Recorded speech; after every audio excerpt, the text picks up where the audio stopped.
Okay student, जैसे हमें अभी पढ़ा है कि कार्बन एक नॉन मेटल है जिसका एटॉमिक नंबर 6 है, एटॉमिक मास 12 है, वैलेंस इलेक्ट्रॉन 4 हैं और 4 ही वैलेंसी है। और कार्बन ज़्यादातर कौन से बॉन्ड बनाता है? Mainly covalent bond formation, single covalent bond, double covalent bond और ट्रिपल कोवलेंट बॉन्ड। इसके अलावा भी कार्बन एक इम्पॉर्टेंट फीचर्स भी दिखाता है जिसे हम बोलते हैं versatile nature of the carbon. Carbon दो तरह की इम्पॉर्टेंट कैरेक्टरिस्टिक दिखाता है, एक को हम बोलते हैं कैटिनेशन, दूसरी होती है टेट्रावैलेंसी। अब देखिए कैटिनेशन क्या है, जब कोई एलिमेंट अपने ही सेम एटम के साथ जुड़कर बड़े सारे नंबर ऑफ कंपाउंड्स बनाए उसे हम बोलते हैं कैटिनेशन।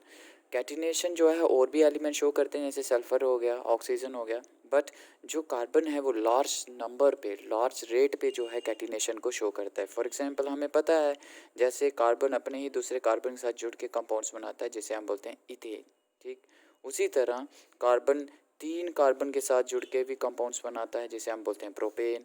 फिर इस तरह 4 कार्बन जुड़ते हैं तो बुटेन, फिर पेंटेन, हेक्सेन, हेप्टेन, ऑक्टेन, इस तरह से नंबर ऑफ जो कार्बन है वो जुड़ सकते हैं और वो कंपाउंड फॉर्मेशन करते हैं। तो इस तरह की प्रॉपर्टीज़ को हम बोलते हैं कैटिनेशन।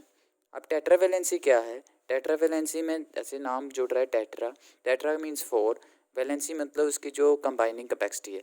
तो कार्बन का इंपॉर्टेंट फीचर क्या है, जे इसके पास 4 बैलेंस इलेक्ट्रॉन होते हैं और ये चारों बैलेंस इलेक्ट्रॉन यूज़ कर लेता है किसमें? बॉन्डिंग में, इसीलिए इसकी वैलेंसी भी कितनी होती है? 4। अभी भी हमने पीछे भी देखा था कैसे मीथेन में उसने चारों इलेक्ट्रॉन यूज़ किए हैं अपने बॉन्डिंग में। तो इस तरह के फीचर को हम बोलते हैं टेट्रा वैलेंसी। अब देखिए नेक्स्ट जो है हमारे पास एक इम्पॉर्टेंट टॉपिक आता है हाइड्रोकार्बन्स। हाइड्रोकार्बन क्या होता है? ऐसे कंपाउंड जो हाइड्रोजन और कार्बन को जोड़ के बनाए जाएं, that compounds called as the hydrocarbon. और हाइड्रोकार्बन्स जो हैं वो दो तरह से होते हैं main, saturated hydrocarbon and unsaturated hydrocarbon. Saturated hydrocarbon कौन से होते हैं? ये ऐसे कंपाउंड्स होंगे जिनमें कार्बन कार्बन सिंगल बॉन्ड होगा, याद रहे कार्बन कार्बन सिंगल बॉन्ड। और अनसैचुरेटेड हाइड्रोकार्बन्स ये ऐसे होंगे जिनमें आपको दो तरह से बॉन्ड दिखेंगे, कार्बन कार्बन डबल बॉन्ड जहाँ फिर कार्बन कार्बन ट्रिपल बॉन्ड, याद रहे आपको। अब हम ये भी कह सकते हैं सैचुरेटेड हाइड्रोकार्बन को एक नया नाम भी दिया जा सकता है अल्केन। अल्केन क्या होता है? ये सैचुरेटेड हाइड्रोकार्बन्स होते हैं जिनमें कार्बन कार्बन सिंगल बॉन्ड दिखता है। इसका जनरल फार्मूला भी होता है, जो इसका जनरल फार्मूला होगा वो याद रहे सबको, CnH2n+2।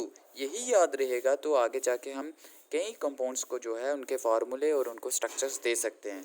यहाँ पे आप देख रहे होंगे N आ रहा है, तो N का मतलब होता है नंबर ऑफ कार्बन एटम, ठीक। अब ये जो है नंबर ऑफ कार्बन एटम अगर हमारे पास 1 होता है तो हम C की जगह N की जगह 1 लिखेंगे, उस तरह से जो है हमारे पास फार्मूला आ जाएगा। 2 होगा तो 2 लिखेंगे, 3 होगा तो 3 लिखेंगे। तो इस तरह से हमारे पास बड़े सारे अल्केन के फार्मूले और उनके कंपाउंड्स के स्ट्रक्चर आ जाएंगे। अब बात करते हैं अनसैचुरेटेड हाइड्रोकार्बन्स की। वो हमने जाना है कि दो तरह से दिखेंगे हमें, ऐसे कंपाउंड जिनमें कार्बन कार्बन डबल बॉन्ड दिखता है उन कंपाउंड्स को हम बोलेंगे एल्कीन, और ऐसे कंपाउंड जिनमें हमें कार्बन कार्बन ट्रिपल बॉन्ड दिखेगा कहीं भी बिटवीन 2 एटम्स में, उसे हम नाम देंगे अल्काइन। अल्कीन का भी जनरल फार्मूला होता है CnH2n और अल्काइन का होता है CnH2n-2। और यहाँ पे N का वैल्यू वही रहता है, N का मतलब नंबर ऑफ कार्बन एटम, याद रहे। और यहाँ जब हम बात करेंगे अल्केन की, वहाँ सुफिक्स ऐड होगा कंपाउंड के साथ एन, और जहाँ बात करेंगे हम अल्कीन की वहाँ सुफिक्स ऐड होगा इन, और जहाँ बात करेंगे हम अल्काइन की